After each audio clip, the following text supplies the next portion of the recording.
一日游系列又来啦！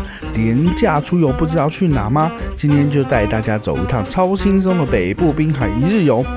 这里不只拥有媲美国外的海景，还有被誉为台版布达拉宫的天空山城，以及造型奇特的天然岩石景观。我们从早餐开始一路吃到晚餐，行程中海鲜、午茶、咖啡通通安排好，每一站都是精挑细选，保证不踩雷。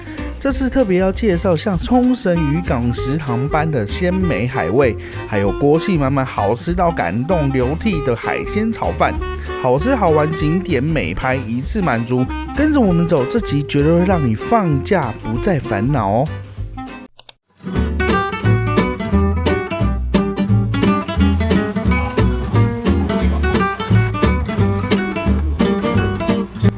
这一家是预记锅贴，它是当地呢就是还蛮排队的一个锅贴店，而且它是早餐场的，所以中午呢大概就是营业时间只到中午，所以你如果中午来就要碰运气，看老板还在不在。其实我跟你讲，我第一次来拍这边的时候，我就要拍这一间，可是我从来没有堵到，因为中午就没了，有时候可能会提早就收了。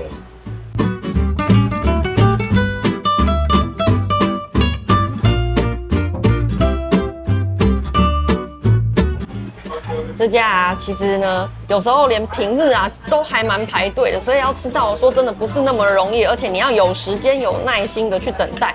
因为我们今天真的是卡在要收店之前来，所以比较没有等到。来吃一下它的锅贴。其实这个是上次我们去那个瑞芳的时候啊，有观众推荐说可以来吃这一间的锅贴，因为我们有讲到别间的锅贴，他说这一间很好吃。然后我就想到，对耶，我这清单摆了好久都没吃到，所以今天第一个就先来吃它了。它真的很好吃哎，非常好吃，皮薄，然后下面底部呢煎的有点恰恰，再来就是吃到它里面啊高丽菜跟韭菜的甜味。非常的有水分，非常香甜，而且我觉得不用蘸酱就已经很好吃。我跟你讲，它里面的那个青菜，它维持在那种脆的感觉，然后里面的肉是比较少一点，可是它的那个肉汁是有含到那个菜里面，所以那个菜的甜味包含那个肉汁甜味，很香，很好吃。而且它的锅贴啊，就是上面的皮的部分呢，就是还保持那种滑嫩的感觉，其实蛮像那种来水饺有点滑感的那种。跟大家讲，它的这个皮啊，真的是整颗都非常的薄，可是它又没有把它煎到破掉这样子，所以吃起来那个口感很好入口。而且我很喜欢这种旁边有一点开封的这个锅贴。来沾个酱，老板帮我们加了它的辣椒跟酱油，糟糕，手滑了。它的辣椒很香哎，一入口的时候呢，它那个辣并不是马上爆炸的，所以你不会被呛到，但后面呢慢慢来释放开来，可是辣度也不会非常的高，所以这个真的是很可以试一下。我觉得这一间锅贴非常的特别，应该是如果你吃过很多锅贴，你会觉得它跟人家真的不一样，就是在地人推的一定要听，真的很好吃。我刚刚跟店家借厕所的时候，刚好他们里面在煮红茶，哇，那个整间都是红茶的香气，忍不住，所以赶快来点一杯。然后我刚刚点的时候，我就跟老板问说：“你们家红茶是不是东爵？”他说：“对，你怎么那么厉害？”我说：“因为我上厕所的时候看到包装了。”我想闻到那个味道就知道，而且我刚刚就是看到这一杯，它那个超浓的，对，颜色很黑。然后后来老板是说，就是如果不浓的话呢，他煮奶茶就不好喝，所以我们就被推坑，又点了一杯奶茶。果不其然，你跟你讲，它一来这个颜色已经要太奶的那种深度了，有没有？赶快来喝一下。你会以为是什么咖啡牛奶之类的？先喝红茶好了。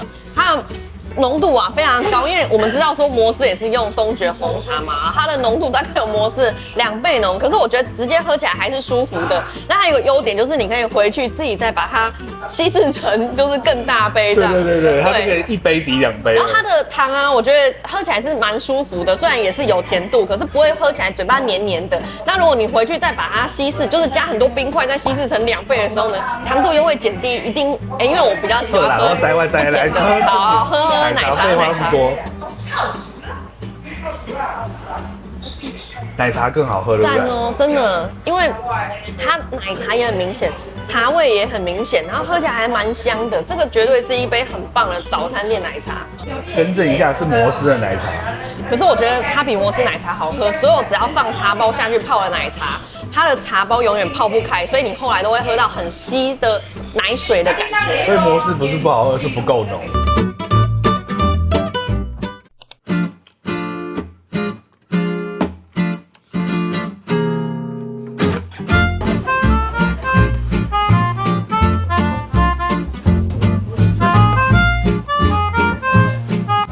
间是吃冰冰店，我们有拍过，但是呢没办法，它太好吃了，所以来到这附近呢，就会想要专程再绕过来这边吃一下。我跟你讲哦，大家都会去吃双溪的双溪菜饼，我觉得这一间可以说是不相上下。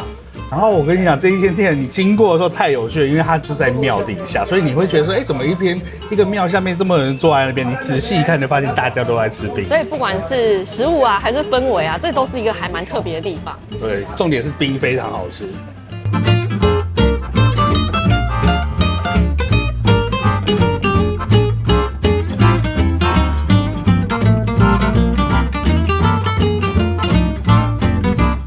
点的这个是花生雪花冰，那当然店里面也有很多其他的品项，可是这个东西就是我们一试就爱上了，后来就再也不会想要试其他的东西啊。如果有觉得其他东西好吃有吃过的，也可以跟大家推荐一下。跟大家讲一下还有多么的花生，这里面呢就是冰也是花生的，然后再来还有软花生，就是吃起来会迷迷脏脏的那一种，然后还有硬硬的脆花生，不是硬，应该是脆脆的这种脆花生。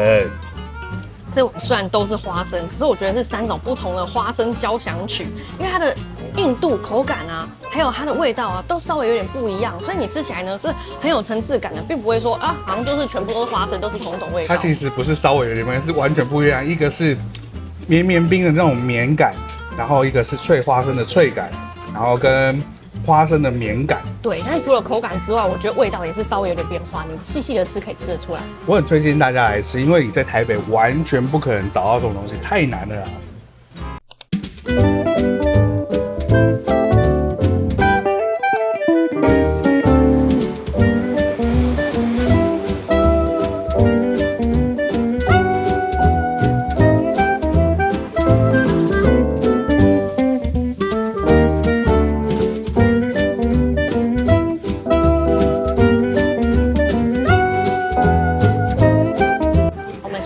92K 周末食堂这间店呢，其实非常的红，我相信很多人都已经知道了。但是呢，我们放在口袋名单很久了，纯粹是自己想要来朝圣一下。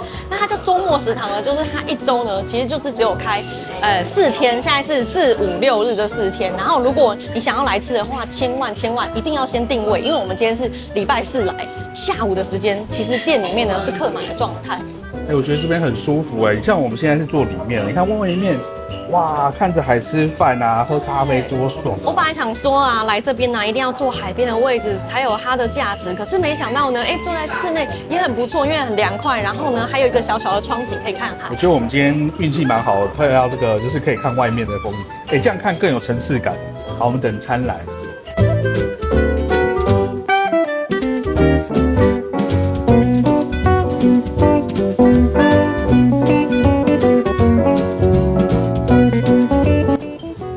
今天点了蛮多菜，先从它的冷物开始吃。那我们今天呢点了一个很特别的海葡萄，虽然说呢这整条海岸线呢都有在卖海鲜，但是海葡萄呢算是他们家的特色，比较少人在卖的东西。对，虽然说有，但是很多人说台湾吃不到海葡萄，其实吃得到，但是卖的人不多，来试试看。这个东西非常的下饭，它到嘴里面呢就是给你一个哔哔啵啵的口感，然后再来呢就是海水的咸味。其实还蛮有趣的，所以我觉得呢，它拿来配饭真的还蛮不错。而且它咬破了之后呢，它里面流出来有点像是山药泥的那种绵绵的、绵绵滑滑的感觉。其实它真的蛮适合跟饭一起吃的。不过我们今天就是想要点多一点，所以我就把它单独点，不然它也是有冻饭、海葡萄的冻饭这样子。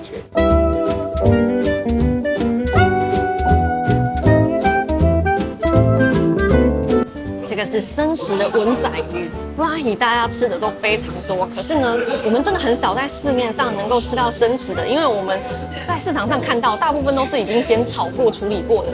其实你看它有点半透明的，所以是真的蛮新鲜的。而且这个口感说真的很少能够吃得到它真的就有那种生鱼片的那种滑嫩感。它其实就是生食的我跟你讲，这个布拉提很有趣，就是它还是活的时候它是透明的，然后它马上挂掉的时候它就会变白的。为什么？因为它吓到的时候就变白，真的吓到。然后我跟你讲它吃起来其实是有一点抠干，就是可能是它因为是鱼嘛，可能这么小只你不可能去头去尾去内脏吧，所以应该是那些东西带给你一点抠干的滋味。我觉得大家可以尝试一下，因为就是生食的布拉提其实不容易吃得到。然后它的酱汁啊，拌的是一点点瓦萨比的酱油，很搭。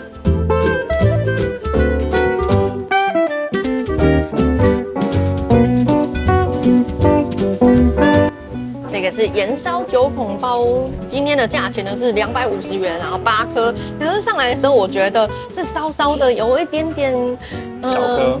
就是符合落在期待之望，对，稍微有点小颗。你讲的更直接。今年去过太多次的韩国，济州岛的鲍鱼太大了，太大颗了。对，但是这个在这边应该是差不多这个价钱，就是说有人帮你处理好啊，这样子。没错。它小颗归小颗，还是蛮新鲜脆口的，也不会咬不动。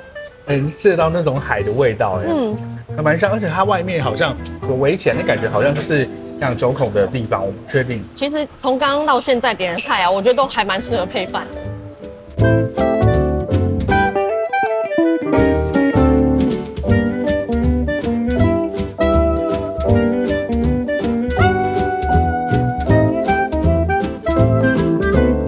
这个呢是酱烤青鱼冻饭，这是一个套餐，这样子240块，我觉得搭配上这里的环境啊、海景啊，这样240块，我觉得是很划算的。我跟你讲，光是台北可能没有景啊或什么，一个人假设咖啡厅里面有这个餐，你绝对不值这个价格。其实市区随随便便一家日式料理店，它的冻饭至少都是这个起跳。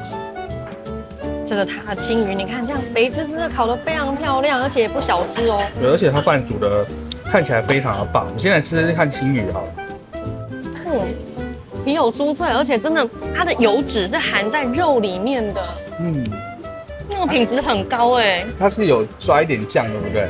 一点点，很薄很薄，所以你还是可以吃到原来青鱼的那种味道。然后它的青鱼是真的还不错，所以不会有任何的腥味。我觉得这样子看起来蛮划算的。这青鱼我好喜欢哦，它烤的真的很好。你完全吃不到那种干的地方，里面都是这样水嫩水嫩的。而且它那个酱还带一点甜甜的，我这个觉得可以吃而且不会过分。对，我觉得很划算，真的很划算。如果你来，点个套餐，不过它好像是第一校是250，对不对？对，而且有1成的服务费，所以考量这个环境啊，如果可以接受的人，你就来吧。试一下它的白饭，目测看起来是煮得不错，上面还撒了一些鸡毛。可以哦，有符合标准以上。我们刚刚点的这些东西呢，其实都很适合加到饭上面。它这个每一个这种东西都很好吃，虽然说价格感觉上不菲，可是哇，真的是一种享受你怎么有办法吃到生食级的那种布拉提，然后配在饭上面这样？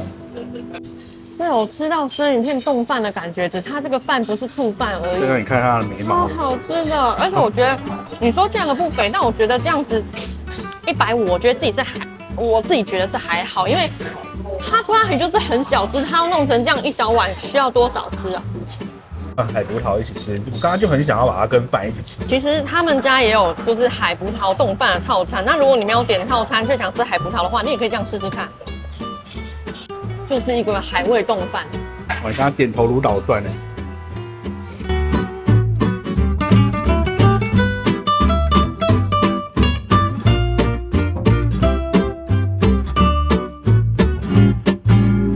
这个是套餐里面附的小菜，3杯醋水云，这个应该也是海藻之类的。我真的觉得它这一些算是凉菜、甜菜的东西啊，跟饭非常搭，它就可以把你舌头的那种分泌的那种唾液，然后引出来到那个米饭上面，就是你会越吃越开胃。对，我很少会想要把凉菜配在白饭上面，可是真的是每一个都好适合。真的，它这个醋啊，跟我们一般在外面吃到那种很酸的，就是台式小菜的醋呢，不太一样啊。它这个酸味就是一点点很柔和，然后带一点甜味，我觉得算是一个蛮高级的调味。这个也可以点起来，但是我觉得这个我就不会想要配饭吃，这个单吃蛮好吃的。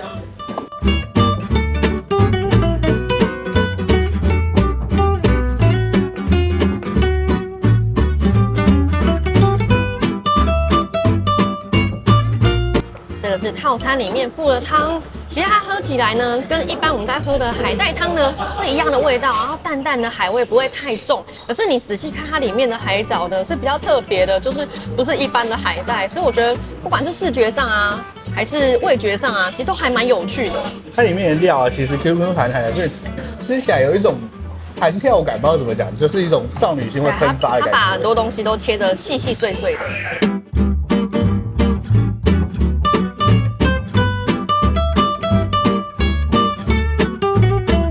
还点了一条白毛，那这些鱼类呢？他说是附近的渔民啊，他们去海钓回来的。那这个东西呢，它其实在菜单上面都有明码标价，就是1两多少钱。可是它其实，在菜单的最前面，它也有告诉大家说，因为这些东西还是有实价的问题，所以有可能呢，你在看菜单上看到的价格，他们可能还是会去做一些调整。可是，在你购买之前呢，其实他都会很清楚的算给你看，说它到底多少钱，然后你再决定要不要。对，他刚刚就是拿一个真的给我们看，然后说，哎，这样子总共多少钱？你们要不要这样？就是还蛮老实的。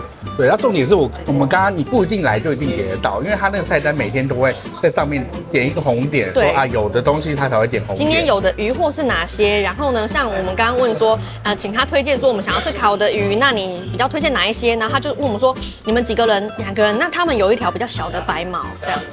好，我们来试试看。这个鱼运动量非常的够，它很紧实哎。这个鱼除了鲜甜之外啊，我觉得他们家不管是料理功力还是烤工呢，都非常的厉害。它烤的香香酥酥，可是却没有过焦。我很喜欢吃这个鱼头这边面这样脆脆的地方，很香。等一下我要整来啃一下鱼头。这个鱼啊，它其实肉上是细致的，可是它非常的紧实，所以它很像很细致的肉啊，把它压缩的很紧实，然后很细致的鱼肉味啊，全部都浓缩在这样一小小一块里面。这种鱼真的很好吃。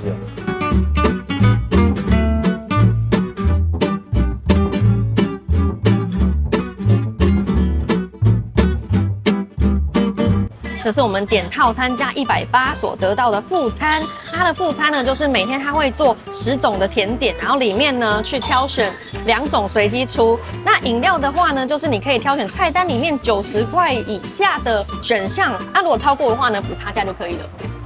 我们今天得到的是柠檬塔，还有巧克力布朗尼。你今天特别想要吃布朗尼，你想要吃的那间布朗尼没开，这边就让你吃到了。真的是，就是有许愿就有，真好，幸运。也要跟那间一样好吃，或是比它好吃才行。我们试试看。有它吃下去啊是酥脆，然后应该说外表有酥脆的成分，然后里面呢是湿润的，因为以前可能我自己吃太多那种廉价的布朗尼，所以里面很多都吃起来干干的，然后再加上甜度啊浓度很高，所以就很腻口。可是这个不会，好好吃哦。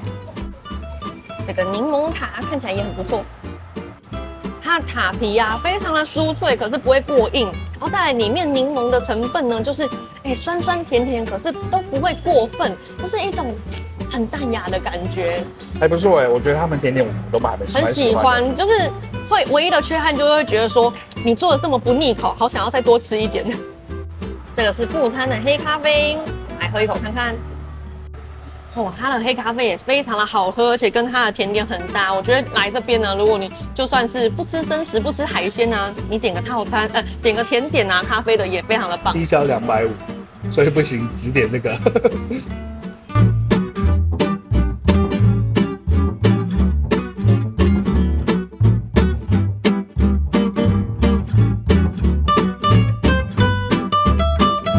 这个是清蒸黑虾菇，我们刚刚就看到隔壁桌点，就忍不住想说再来一个好了，因为实在太难得来了。就交通的话呢，就是也是要开1个多小时来，然后再不然是每次来了可能堵不到或者是订不到位，想说好啦，难得来一次就吃吧，钱就花下去了。哇，看起来好香，闻起来那个酒香味好香哦。这个的价钱呢，还有标在菜单上面，90块钱1两，然后这一支呢大概是440块钱。开吃啊！一整块的，对，很有弹性的感觉。制作费真的还蛮高的哦，没关系，你开心就好。好弹出来，这个直接一口来了。哇，这一口超爽！你这一口刚好一半，所以大概值200多块了。虽然说它的体积大部分都是壳啦，真的肉呢一半就是刚刚我那一口而已。可是它的肉质就是跟龙虾一模一样，再加上它料理的真的是非常棒，你闻着就觉得酒香气蛮浓厚，哇，吃下去更是感觉是那一半的虾的身体呢全部泡在酒里面一样。我跟大家讲，它只要废话越多，那个东西就越好吃。哦，你妈这个边边啊，然后啃的时候哇，都是那个酒香，太棒了，太棒了！吃饱了，我们去外面走走吧。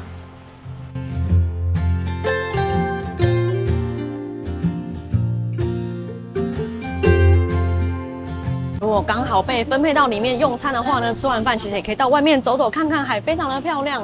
我觉得坐里面坐外面都不错，但是这个位置是随机排的，所以呢，你坐外面虽然比较热，但是海景第一排。对，没错，你打电话定位的时候呢，店家就会告诉你说，其实位置是没有办法指定的，所以我觉得大家还是听从店家的安排，不要有太多的，就不要造成别人的麻烦啦。我今天觉得还不错，因为里面吃的时候舒服，然后出来又可以走走，棒。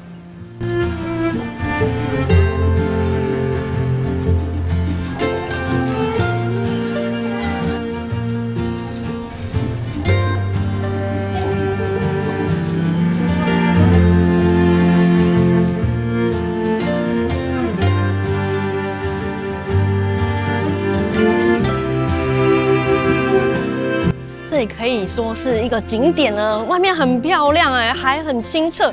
然后这个地方呢，那个地形也蛮特别的，可以说是小野柳了吧？对，大家不知道有没有去过高雄那边的，是台东那边的那个小野柳，对，很像这一格一格的，应该是在养9孔包的养殖池。那现在还有没有在养就不知道了。可是我可以给他一个建议。我最会给那种很棒的建议了。你谁？你给建议？很烂。我跟你讲，你看，你把它稍微把它铺平一点，弄得漂亮一点。那个海边泳池。好吧，我是一个奇奇怪怪的观光大使。乱讲话。来这个地方用餐真的很不错，心情很放松。那我觉得如果你想要来这边呢，就是用小小的预算吃一点也是 OK， 然后想要吃的很丰盛也是 OK。像如果你是点定时，然后不要加副餐的话呢，2个人其实我觉得600块以内就可以打住了。对啊，如果像我想要吃好一点的话，我们今天吃了快2000块，所以就看可高可低都还不错。我们刚刚吃这样1877块。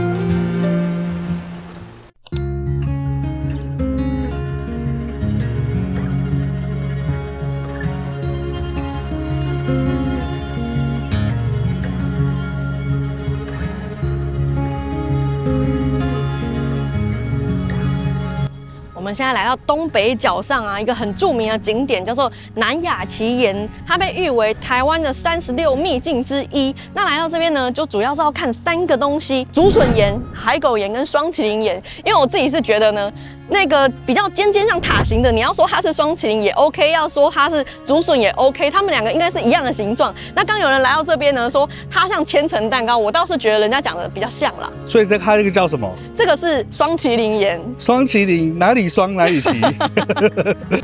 那中间的海狗岩呢？我觉得它形不一定像，但精神蛮像的啦，就是海狗瘫在那边的感觉。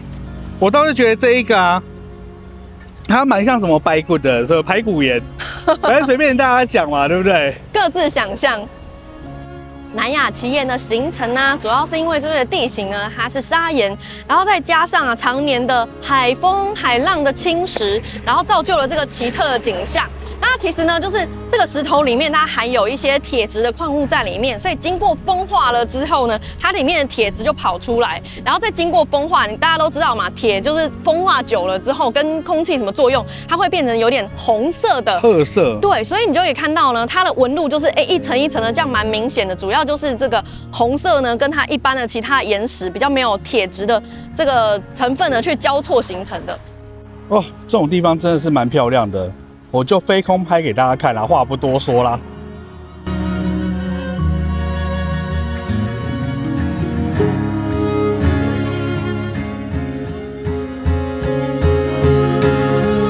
Old trees with orange leaves, they take me to a place. To be by your side, I would run all night and day.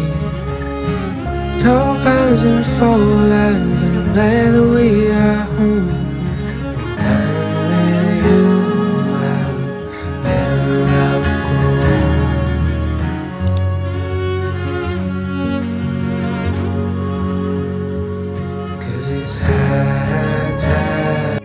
我们现在要去大野狼与小绵羊岩。停完车之后呢，往楼梯走下来，绕过这个厕所，然后往左边的方向走。这是看人家 Google 评论，我们来看看到底是不是那一条。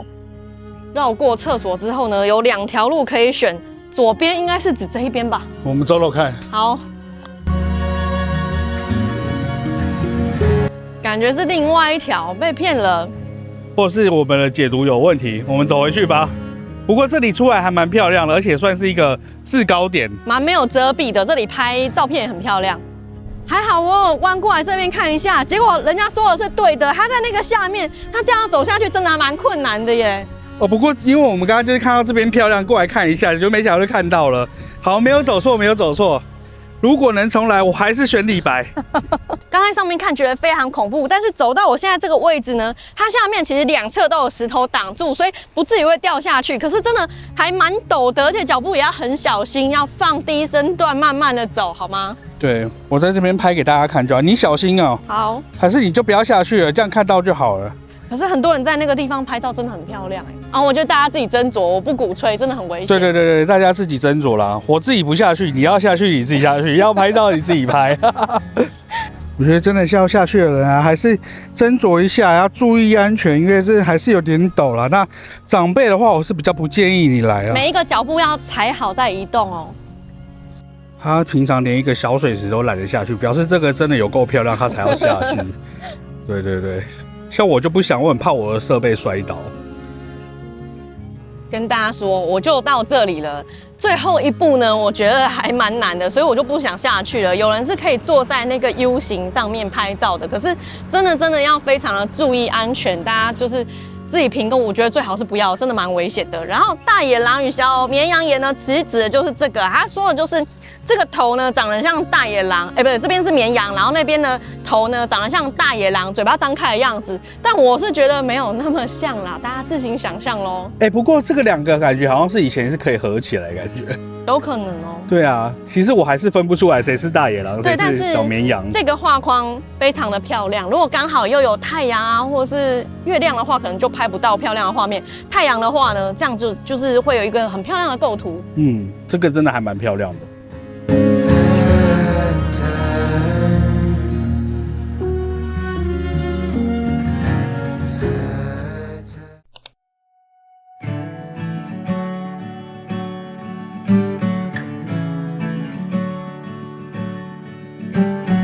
这里是阴阳海观景台，虽然它的观景台底下呢写着水南洞，但其实是阴阳海观景台。这一带有超多的观景台，大家可以 Google 自己看一下。那这边呢就是一个观赏阴阳海的绝佳地点。我小时候呢，其实常经过这边的时候，我家的长辈就会说啊，这个就是因为污染，然后所以造成阴阳海的景象，所以我一直都是这样认为的。可是近年来呢，看了一些资料之后，才发现说不是这样的，是因为呢这边的山脉蕴含矿物质，所以山上流下来的水夹带这些矿物质带到海里，那这矿物质呢，其实它不溶于水，所以就形成蓝色跟黄色交错的景象。我等一下飞一下空海北给大家看，真的很酷，就是它有2种颜色。那其实你再上去一点，有那个什么黄金瀑布，对不对？对。然后它那个颜色就是阴阳海，就是那个颜色。对，黄色的部分。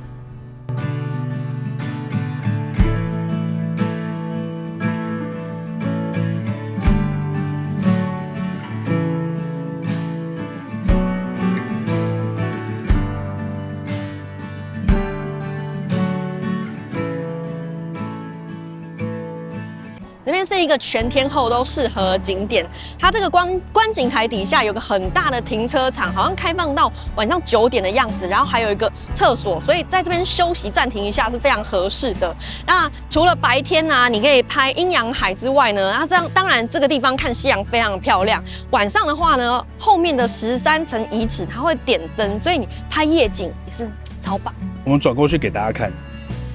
每次从这边经过呢，就看到很多人在这边拍完美照。那真的是蓝天白云的时候啊，哇，这里超级漂亮。但是呢，就是当然天越蓝，这里就越热。但我觉得现在呢，因为已经接近要秋天了，我们现在傍晚来，非常的凉快。我跟你讲，后面我刚刚去空拍，我有拍的还蛮近的哦。它那个有一种怎么讲，废墟感的，我这样讲可能不太好听，可是真的那种废墟感非常的漂亮。因为那个拍照起来真的特别漂亮，很多人是特别追求这个感觉。其实我每次开车经过，就觉得哇，这边就像一个山城一样子。这个13层遗址呢，它又叫做水南洞选捡场，它其实是九份啊、金瓜石一带的这个金银铜矿呢，会在这边做选捡精炼，所以非常的厉害，高价值哦。对。可是现在可能没那么多了啦。然后这个地方呢，还又被称作叫做台版天空之城，或者是矿山上的布达拉宫，真的蛮有那种感觉的。我觉得这真的是还蛮值得来的景点，就是如果你有经过这个。算是这种北滨，对不对？对，北部滨海啊，我觉得不管外国人还是谁来，都还蛮适合在那边停留，尤其是这一个地方一定要拍一下。这一段非常适合走走停停，像我们刚刚一路过来这些景点呢，它相隔的距离都是短短的，然后中间也还有很多小小的适合下车看一下的景点。对。这一带往山上去也是非常多的景点，那边是基隆山，然后那边是茶壶山，那你就上去呢，就可以一直往金瓜石过去，对不对？对，我们之前有去过那个抱石山，我觉得还蛮适合上去走走。大家可以看我们之前的影片。好，我等一下飞一下空拍给大家看，因为这边真的很漂亮。这个地方呢，很像一个候车站，但是实际看了一下，它真的就是一个候车站，蛮漂亮，蛮值得拍照的。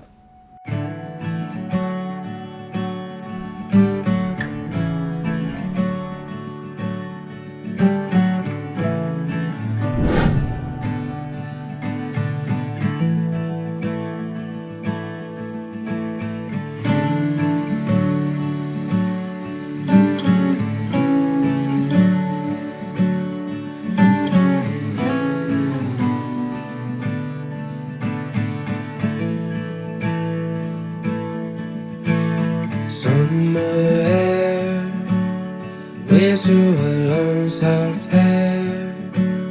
Faces just stop and stare, catching no light. So I hold you close.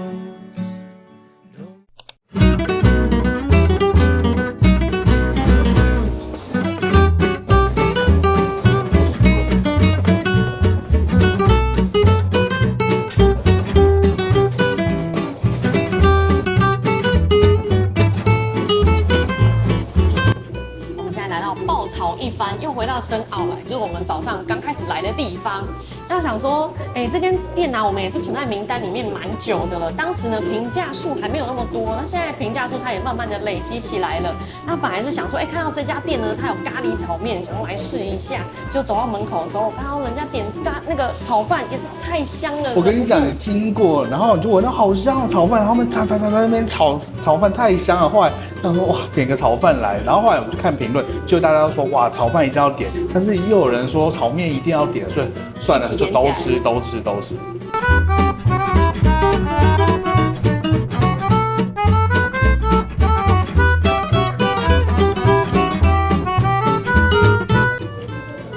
锅气好香哦！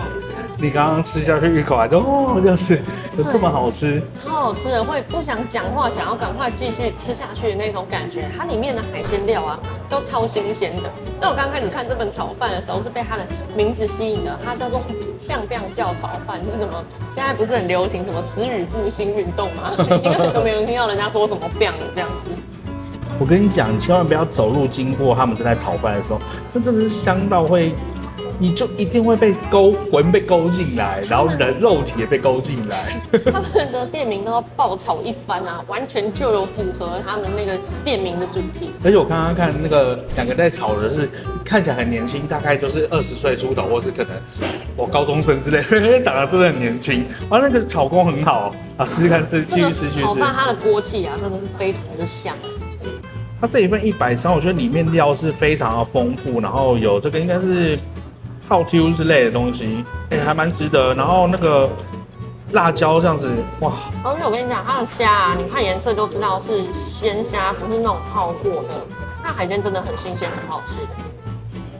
它泡 Q 是软嫩鲜甜的，而且呢，整个炒饭呢混合了海鲜的那种腥味在里面。超香，好顶好疯哦，顶太疯都没有拉崩啊，真的好好吃哦。它整个就是海鲜在里面的，好厉害！我可以一个人吃完这一份。哇，真的有经过一定要来试一下，好好吃哦！一定要点这个，因为这太香了。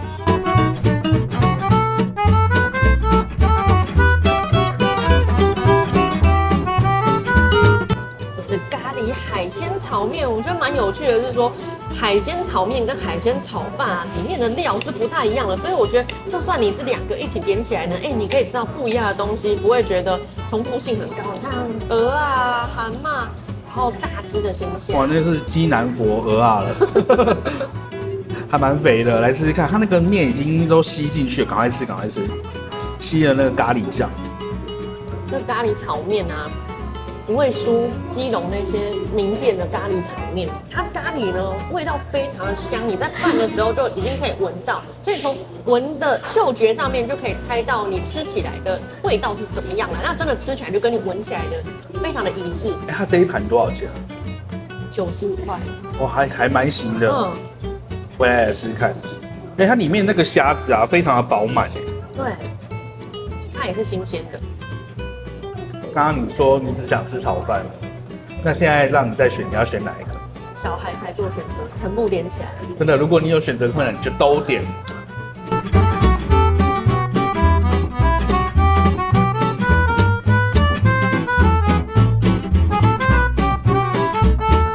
我们在北滨这一带啊，小卷的普及度啊，堪比卤肉饭。这边找到卤肉饭可能还比较难一点。这边要找到卤肉饭比较难，找到小卷太容易了。我刚刚吃过了，有新鲜有新鲜，大只哦。看我的拇指是这样。对，想吃就点。我觉得来到这边就是一定要来吃一个这个，非常的新鲜，然后它不会干干硬硬的，所以你一咬啊它就断掉了，软嫩。这个是凉拌鱼蛋，先生私心喜欢的，可是我看到上面就是铺满了美乃滋，个人不爱。这个请先生来试菜好了。我来吃，你吃一个嘛，吃一口嘛。我选一个美乃滋比较少的。对，他就是讨厌美乃滋，那所以不要加美乃滋，加酱油你就 OK 了。他那个沙拉竹笋啊，他也是一定要加酱油或是不加这样。以前我们家都是加酱油。他的那个鱼蛋看起来蛮嫩的。我跟你讲，它为什么很多鱼蛋要加美乃滋，是因为鱼蛋干。可是它就算不是加美乃滋，你就算不沾酱，它也不会干巴巴，所以这个鱼蛋非常的鲜。最后我们点了一个炒青菜，然后是2份放在一起的，总共是120，所以1份60块。那我觉得很行就是真的有，比外面稍微再大份一点点。因为它弄得很尖，而且它的炒工很好，所以完全就是它炒的东西你全部都可以点起来。想吃什么放心点。真的，我觉得这就我很推它那个炒饭，好香好香。你刚刚还说想要带1份回家，然后明天微波来吃的。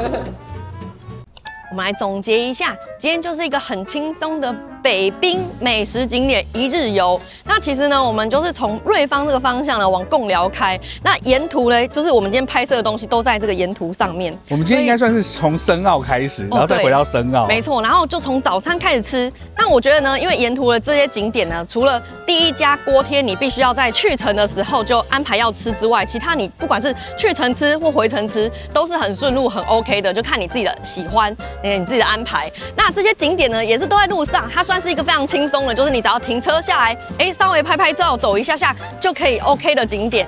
所以呢，这个就是非常推荐大家，如果你有半天1天的闲情逸致啊，就可以来这样走一下。今天所有吃的东西我都非常的推荐啊。对，冰店我也是你要在下午之前，可能2、3点之前就要吃了，因为它晚上是没有的。它到6点对，它营业到6点。所以你看，像现在这个时间已经超过6点就没有了。回程吃完晚餐是没有办法再去吃的。对，那大家注意一下时间。那你自己可以去调控你的预算。那有一些像我们今天中午吃的那个，它的预算有可高可低，那你就自己去斟酌这样。但是我们吃起来我觉得很好吃，很喜欢。然后晚餐呢，再来吃这个爆炒一番的炒饭，我们也是喜欢到不行。最后我们吃完觉得炒饭一定要吃。对，就是如果你只能点一样，就是炒饭了，超级好吃。好，今天先到这边，大家拜拜，拜拜。对了，其实我们这一代呢，也是拍了蛮多支影片，大家如果有其他想要补充参考的呢，也可以到我们频道搜寻一下，或直接留言问我们也 OK。也可以推荐，因为这里真的是超多这种海鲜小吃的。